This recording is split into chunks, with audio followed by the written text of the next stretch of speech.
Today we're going to talk about the 7 worst foods for joint pain and arthritis, and then I'm going to go right into the foods that you should eat for arthritis and joint pain. And I am going to touch mostly on osteoarthritis, but also rheumatoid arthritis and gout. And I've had so many old injuries in the past that these old injuries can definitely haunt someone the older that they get. So arthritis and inflammation is a very important thing on my mind. So I'm always diving into this topic, and I found something that I want to share with you that is extremely interesting. I just have to give you a couple little basics on some words that I need to define. The first one is a chondrocyte. What is that? It's a cell that makes up your cartilage, okay? So when we're dealing with joint pain, it's important to kind of dig into what makes up a joint and study that. And knowing this information could potentially completely resolve your arthritis pain. What did I find? Well, when I was studying these chondrocytes and how inflammation develops, there's always this reference to this term right here. And before I tell you what the term is, it's something in your cells as a part of the assembly line to help make certain things. And this particular thing in your cells has a job of folding proteins. It's just like you would like folding a paper airplane, right? You have to fold it in a certain way so it'll work. Same thing with your cells. Deep inside, you have this little factory that is manipulating different amino acids to make different proteins in a certain shape. And that thing is called you ready for this? Endoplasmic reticulum.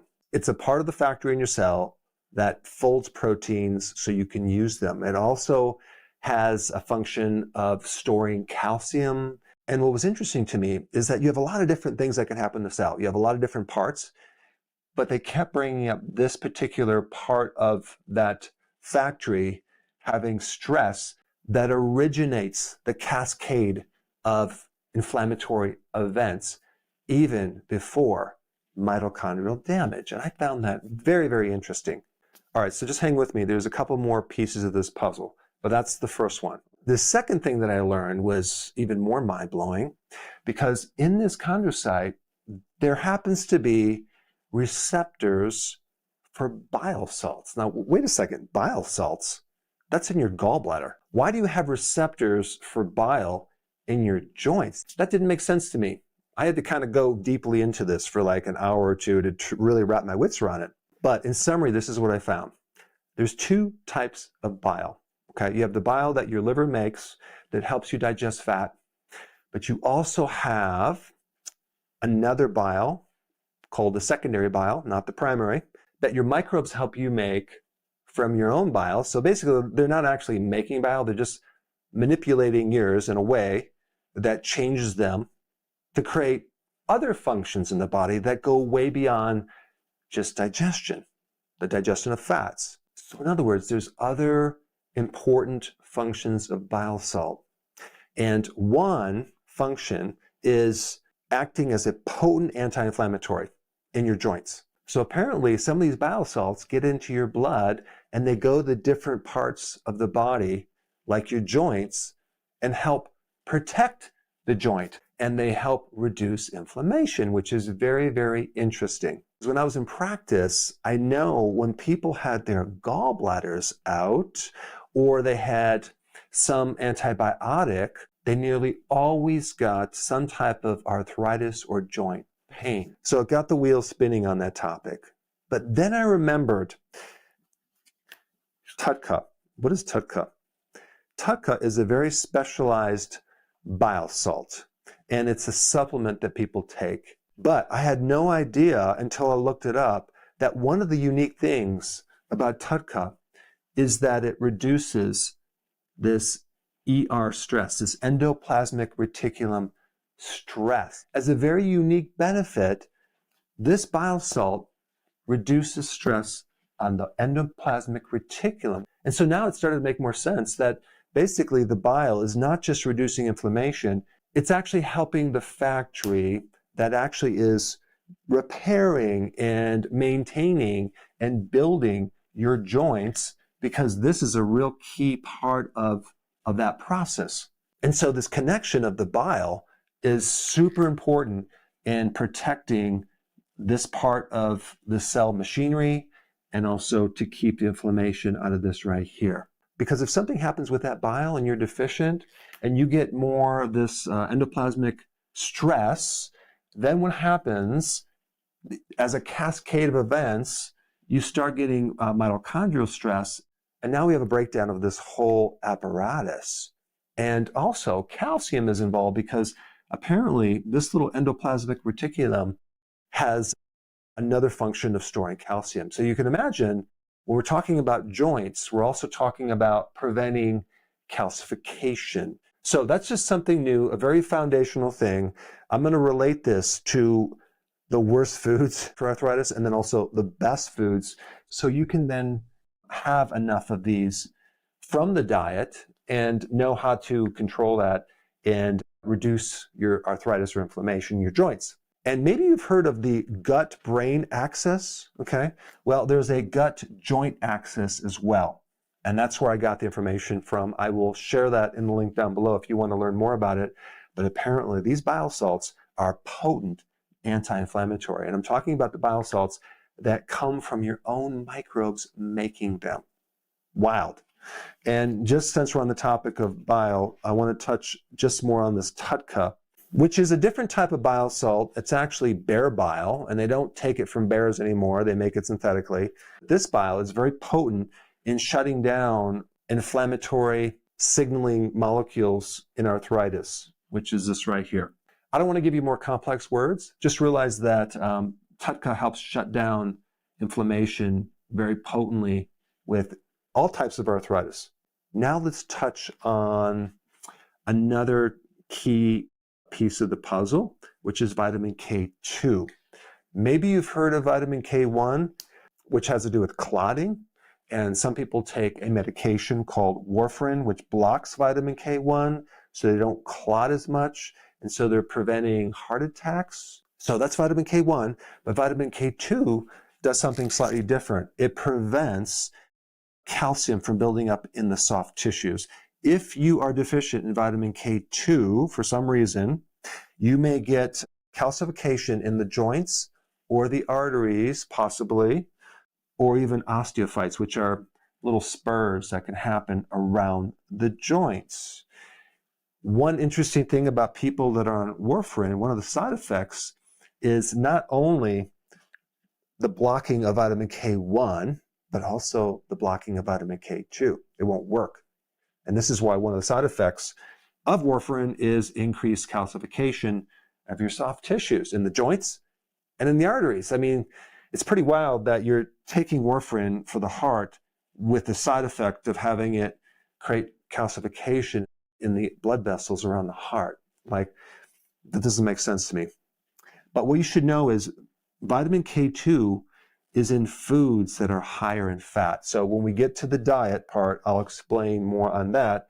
But this is a really key vitamin to keep the calcium from building up in the joints and reducing inflammation.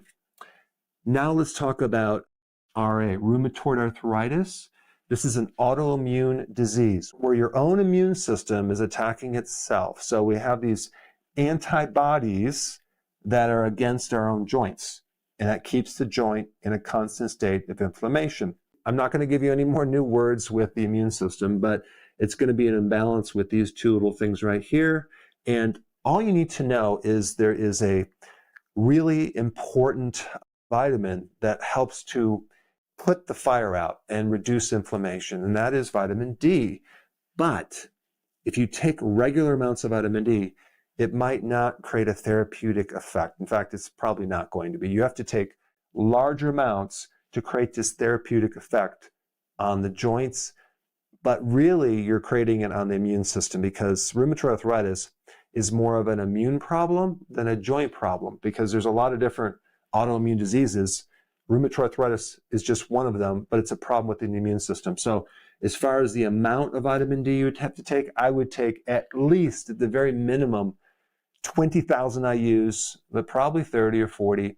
I'm going to put a link down below of maybe a doctor you want to work with if you have rheumatoid arthritis to regulate how much vitamin D you need, and then do other tests to make sure you're doing it correctly.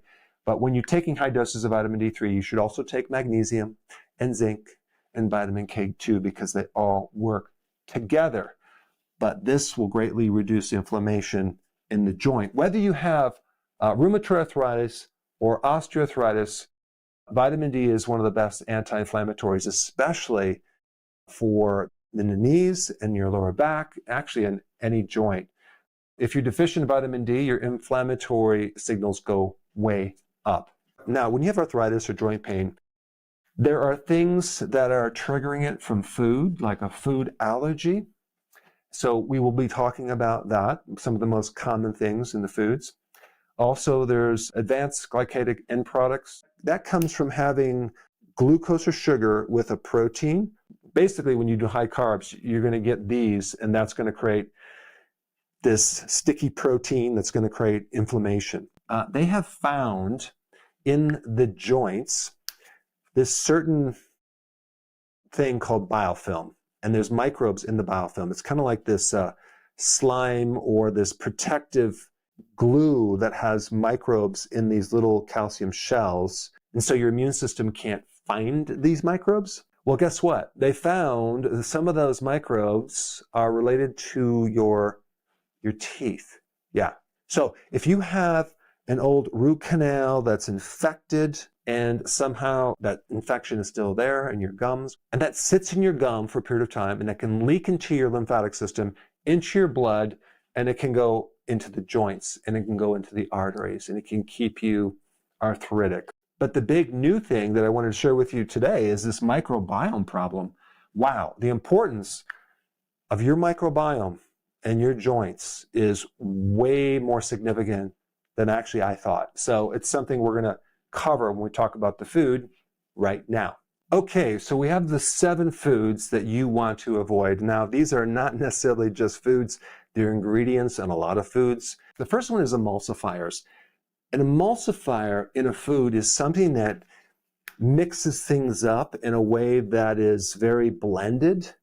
And so you'll see these emulsifiers, like one of them is polysorbate 80. Okay, you'll see these in frozen desserts, creamy dressings, and what they do is they really mess up the microbiome.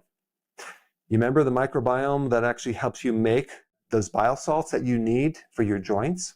Well, there's a high correlation between eating these foods and consuming this and having inflammation in the joints. And I wanted to just point that out and make you aware of that.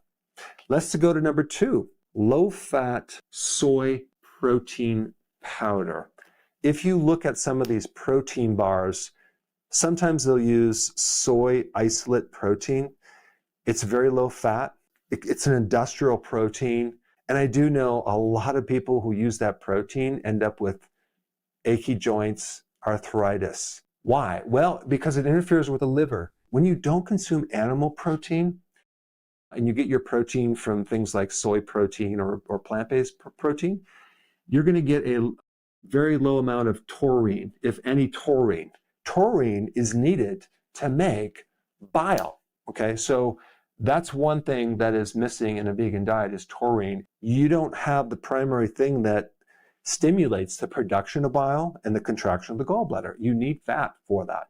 And so people on a low-fat diet, they end up with a deficiency of bile, which can then end up with a problem with arthritis. Now, there could also be residues of hexane, which is a solvent in this soy protein. Now, some people will say, oh, it evaporates, it's not there. But there's no one supervising or regulating that right now, unfortunately. But so it may be there, it may not be there, we don't know. And like I said before, we're not going to get the bile stimulation. Instead, we're going to get this thing that's going to create more inflammation in the area of the liver and the digestive tract, which is going to interfere with the microbes. Number 3, refined seed oils. I want to explain something. When they have done studies on seed oils, they have actually said when they replace the saturated fat with these seed oils, there's an improvement in cardiovascular function and insulin sensitivity. And I'm not denying that. My point is, what type of oil did they use? Did they use the typical oil that people get when they go to a fast food restaurant where it's heated and reheated for days or weeks? Absolutely not. So there are seed oils that are cold pressed, very, very minimal refining. And then you have the typical oil, which is refined, bleached, deodorized, heated to 570 degrees. When you heat those oils, you create byproducts called aldehydes, which create a lot of damage in the joint and in the arteries and also in your mitochondria and in the cells that regulate insulin. So yeah, you can hypothetically say that these oils are fine, but what about the complete picture? What about the byproducts that are created from the heat and the reheating, as well as the aldehydes that are created once these seed oils are embedded into your membranes? Some of these oils, safflower oil, if it's cold pressed, or even the sunflower oil, has a much lower omega-6 fatty acid and much higher monounsaturated fats, just like avocado oil and olive oil. But that's completely different than what most people consume or buy at the store. So this is why, number 3, refined seed oils are very inflammatory, especially for your joints. Okay, number 4, alcohol, especially beer. So beer will turn into something called purines, which then can create problems with gout, and it can create inflammation in the joint. Beer also has carbohydrates, so it's going to create a spike in blood sugar and create inflammation. And it's not just the beer that will create problems with arthritis, the wine and hard liquor, because it messes with your liver, and anything that destroys the liver will cause arthritis, unfortunately. Number 5, casein A1 protein, okay, A1. A2 is less of a problem, but the commercial milk that they sell with A1 is the one that a lot of people have a problem with, and especially if it's condensed into these two things right here, sodium caseinate and calcium caseinate. These are like super concentrated casein A1 protein that is going to flare up your joints, and it's in a lot of the bars. It's a very cheap protein they use that comes from China. So you have that. You also have a concentrated casein A1 protein in cheese, like the American cheese. So you want to avoid these casein conventional powders that they have. They actually put it in infant formula. Probably why children develop allergies to milk, right? Not good. If you're going to do milk protein, it's the A2. If you do sheep cheese or goat's cheese or even cow's milk cheese, you can actually find it A2. It's much, much better. But the conventional milk with A1 protein is from grain-fed cows, not grass-fed cows. And if we also compare milk to cheese, like cheese is going to be way more concentrated in that protein, so you'll probably have more reaction to cheese than you would milk. All right, number 6, modern wheat compared to some of the ancient grains. You know, I do a lot of videos on wheat, and yes, it's a refined wheat product that'll spike your blood sugars because the carbohydrate in there is a super high glycemic starch called amylopectin A, which not only will spike your blood sugars higher than sugar, it's also highly inflammatory. That's one thing. You also have this WGA, wheat germ agglutinin. That is something that is almost as inflammatory as gluten. It's a type of chemical that attaches to your gut wall and it can create leaky gut. And then we have glyphosate, right? Now, most wheat is not GMO, but they still spray this herbicide, glyphosate, as a drying agent. And you're getting like a lot more of it that way. And if you're exposed to this, not only is this going to affect your microbiome, but it is connected to inflammation. And then we get gluten. Gluten is another protein that humans have a difficult time digesting. The byproducts from gluten can give a opioid-like effect, which kind of numbs the area initially, and then all of a sudden you end up with pain that's delayed.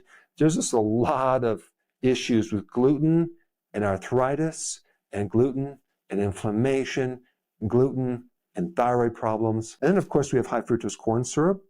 This is not just sugar. This is an industrial type of synthetic sugar that's higher in fructose that has been known to create a lot of inflammation in your liver and insulin resistance in your liver, which is going to create inflammation directly and indirectly. So there's really no turn-off switch. So people can drink a lot of it without kind of being satisfied. So it's very, very dangerous. So these are the foods to avoid. Let's talk about the foods to eat. Fermented foods. Why? Because when you eat sauerkraut, kefir, Bulgarian yogurt, you are going to build up the microbes that help you make these secondary bile salts. And these secondary bile salts are potent anti-inflammatories in your joints. Second one is healthy fats. Olive oil, avocado oil, fish oils, but also animal fats that are grass-fed are also very healthy. And so is grass-fed butter and grass-fed cheese. Number 3, anything with high amounts of vitamin D3, there's salmon, cod liver, and cod liver oil. But typically you want to get as much sun as you can, but that's not food. So then some people in the winter take it as a supplement. But when we're talking about arthritis, you're going to have to take the therapeutic dosage of vitamin D at the very minimum 60, but shoot for 70 or even 80, or sometimes even a little bit more, depending on what type of condition you have. If you have also an autoimmune problem, you need it high because that's when the magic starts happening with inflammation. Also, make sure you take vitamin K2 and magnesium to offset any problems with that. Of course, omega-3 is going to be in the fish, cod liver oil, very important. And then also the sulfur foods, onions and garlic and cruciferous vegetables, very high in sulfur because the joints like sulfur. And then, of course, just make sure you have enough collagen from bone broth because part of that joint is collagen. And if you're just eating, regular meat like hamburger or steak, that has a small percentage of collagen. If we take a look at our body and look at how much protein we have, and then we look at how much collagen we have, we need at least 30% of that food collagen. But when you look at a steak, it's only like maybe 2 or 3 or 4, maybe 5% collagen, because people like tender steaks, right? They're not consuming this grass-fed, grass-finished steak that's really hard to eat because you're chewing it all the time. But that's because of the collagen. You might have to get your collagen another way. I already talked about vitamin D, K2, magnesium. I want to just mention, keep your iron low because too much iron can create arthritis. Iron is one of those minerals that it's very hard to get out of the body once you get it in there. So like cooking with an iron skillet is not good. Taking iron supplements is not good, especially if you're not menstruating. If you're a man and you have too much iron, chances are you're going to have a lot of inflammation. And then TUDCA, I want to just mention that because that's a really good remedy for arthritis. And now you know why. It's something to help that endoplasmic reticulum stress, as well as protecting the cartilage in the joint. And because TUDCA is such a fascinating compound, if you really want to understand all the things it does, you want to see this video right here. Check it out.